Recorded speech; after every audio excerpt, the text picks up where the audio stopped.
अखिल जी की दो संतान हैं, बेटा अंश और बेटी मोना। अंश मोना से 7-8 साल बड़ा है। घर में सब कुछ हंसी खुशी चल रहा था, मगर 5 साल पहले अखिल जी की पत्नी सरिता जी की तबीयत अचानक काफ़ी खराब रहने लगी। जांच कराने पर पता चला कि उन्हें बड़ी आंत का कैंसर है, जो काफ़ी फैल चुका है। काफ़ी इलाज कराने के बाद भी उनकी हालत में कोई सुधार नहीं हुआ। जब उन्हें लगने लगा कि अब वे ज़्यादा दिन तक जिंदा नहीं रह पाएंगी, तो वे एक दिन अपने पति से बोली, मैं अब ज़्यादा दिन जिंदा नहीं रहूंगी। मोना अभी 15 साल की है और घर संभालने के लिए अभी बहुत छोटी है। मैं अपनी आंख बंद होने से पहले इस घर की जिम्मेदारी अपनी बहू को देना चाहती हूँ। आप जल्दी से अंश की शादी करा दीजिए। अखिल जी ने उन्हें बहुत समझाया कि वे जल्द ठीक हो जाएंगी और जैसा वे अपने बारे में सोच रही हैं वैसा कुछ नहीं होगा। लेकिन शायद सरिता जी को यह आभास हो गया था कि अब उनकी जिंदगी की घड़ियां गिनती की रह गई हैं। इसलिए वे पति से आग्रह करती हुई बोली, ठीक है, अगर अच्छी हो जाऊंगी तो बहू के साथ मेरा बुढ़ापा अच्छे से कट जाएगा।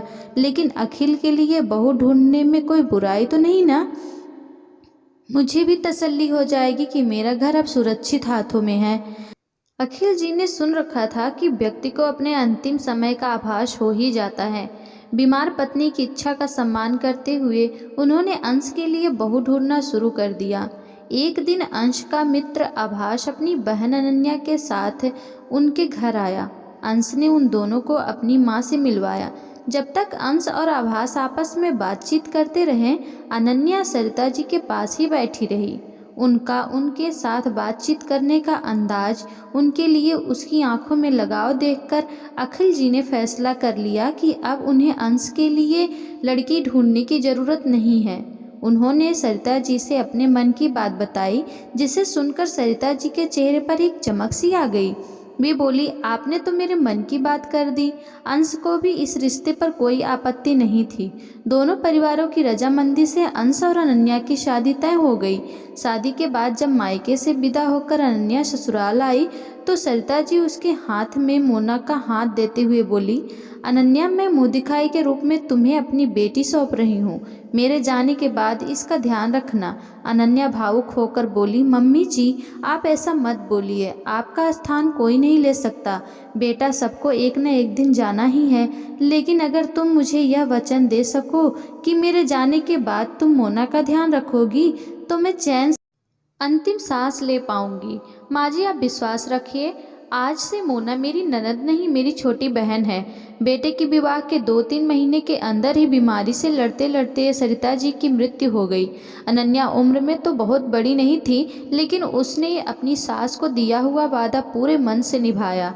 उसने मोना को कभी अपनी ननद नहीं, बल्कि अपनी सगी बहन से बढ़कर ही समझा। बड़ी होती मोना का वह वैसे ही ध्यान रखती जैसे एक बड़ी बहन अपनी छोटी बहन का रखती है।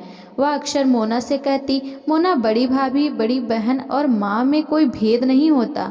मोना के विवाह योग्य होने पर अंश और अनन्या ने उसकी शादी खूब धूमधाम से करा दी। विवाह में कन्यादान की रस्म का जब समय आया, तो अखिल जी ने मंडप में उपस्थित सभी लोगों के सामने कहा, कन्यादान की रस्म मेरे बेटे और बहू ही करेंगे। विवाह के बाद विदा होते समय मोना अनन्या से चिपक कर ऐसे रो रही थी जैसे वह अपनी माँ से गले लग रही हो। ननद भाभी का ऐसा मधुर संबंध देखकर विदाई की बेला में उपस्थित सभी लोगों की आंखें खुशी से नम हो आई। मोना शादी के बाद ससुराल चली गई। दूसरे शहर में ससुराल होने के कारण उसका मायके आना जाना कम हो पाता था। उसका कमरा अब खाली रहता था, लेकिन उसकी सजावट, साफ सफाई अभी भी बिल्कुल वैसी ही थी, जैसे लगता हो कि वह अभी यहीं रहकर गई हो। अंश के ऑफिस से लौटने के बाद अनन्या अपने और अंश के लिए शाम की चाय मोना के कमरे में ही ले आती, ताकि उस कमरे में वीरानगी न पसरी रहे और उसकी छत और दीवारें भी इंसानी सांसों से महकती रहे। एक दिन पड़ोस में रहने वाले प्रेम बाबू अखिल जी के घर आए। बातों बातों में वे उनसे बोले, आपकी बिटिया मोना अब अपने घर चली गई है। उसका कमरा तो अब खाली ही रहता होगा, आप उसे किराए पर क्यों नहीं दे देते? कुछ पैसा भी आता रहेगा। यह बातचीत अभी हो ही रही थी कि उसी समय अनन्या वहां चाय देने आई। ननद मोना से प्रेम करने वाली अनन्या को प्रेम बाबू की बात सुनकर बहुत दुख हुआ।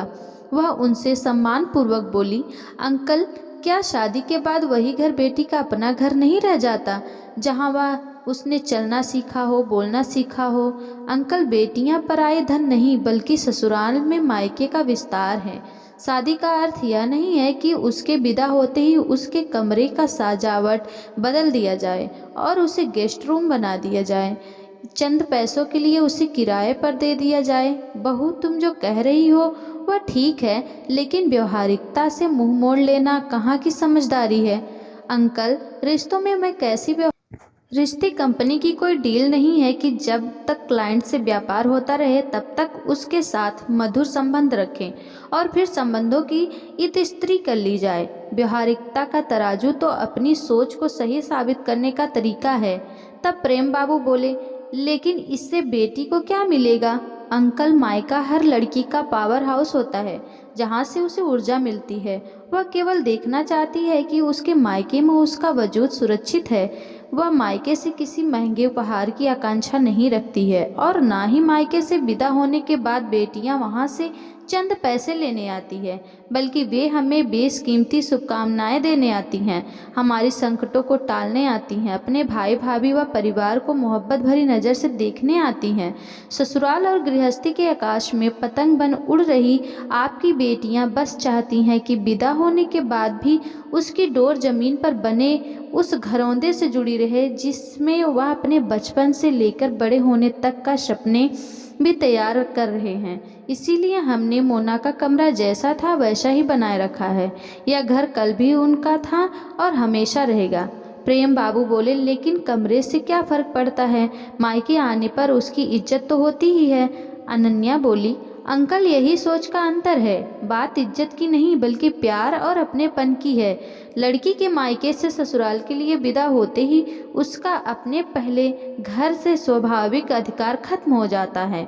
इसीलिए विवाह के पहले प्रतिदिन स्कूल कॉलेज से लौटकर अपना स्कूल बैग लेकर सीधे अपने कमरे में घुसने वाली लड़की जब वह विवाह के बाद ससुराल से मायके आती हैं तो अपने उसी कमरे में अपना सूटकेस ले जाने में भी हिचकिचाती हैं, क्योंकि दीवारें और छत तो वही रहती हैं मगर वहाँ का मंजर अब बदल चुका होता है।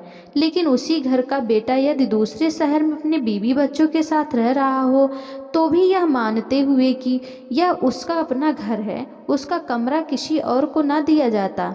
आखिर यह भेदभाव बेटी के साथ ही क्यों? जो कुछ दिन पहले घर की रौनक होती हैं, अगर हो तो बेटियों के लिए भी उस घर में वह कोना अवश्य सुरक्षित रखा जाना चाहिए जहां नन्ही परी के रूप में खिलखिलाने से लेकर एक नई दुनिया बसाने वाली एक नारी बनने तक उसने अपनी कहानी अपने माता पिता भाई बहन के साथ मिलकर लिखा। हर लड़की की पीड़ा को आवाज़ देती हुई अनन्या की दर्द में डूबी बात को सुनकर राम बाबू को करंट सा लगा। उन्हें पिछले दिनों अपने घर में घटित घटनाक्रम की याद आ गई जब उनकी बेटी अनमोल अपने मायके आई थी। वे बोले, बहू, तुमने मेरी आंखें खोल दी। परसों मेरी बिटिया अनमोल ससुराल से मायके आई थी। यहाँ आने के बाद उसका सामान उसके अपने ही घर के ड्राइंग रूम में काफ़ी देर तक ऐसे ही पड़ा रहा, जैसे वह अनमोल का नहीं बल्कि किसी मेहमान का हो। बेटा अपना बेटी पराई जैसी बात को बचपन से अब तक सुनते आए हमारी सोच वैसे ही बन जाती है और इसी भाव ने अनमोल को कब चुपके से घर की सदस्य से अपने ही घर में मेहमान बना दिया, उस मासूम को पता ही नहीं चला।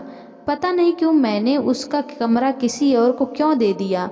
यदि मोना की तरह अनमोल का कमरा भी उसके नाम सुरक्षित रहता तो वह अभी पहले की तरह सीधे अपने कमरे में जाती। जैसे कॉलेज से ट्रिप से आने के बाद वह सीधे अपने कमरे में अपनी दुनिया में चली जाती थी। यह बोलते हुए उनकी आंखें भर आई और गला सूख गया। वे रुमाल से अपना चश्मा साफ करने लगे। तभी अनन्या तुरंत उनके लिए पानी का गिलास ले आई। पानी पीकर गला साफ करते हुए राम बाबू बोले, बहू, उम्र में इतनी छोटी होने पर भी तुमने मुझे जिंदगी का एक गहरा पाठ पढ़ा दिया है। मैं तुम्हारा शुक्रिया अदा कैसे करूं?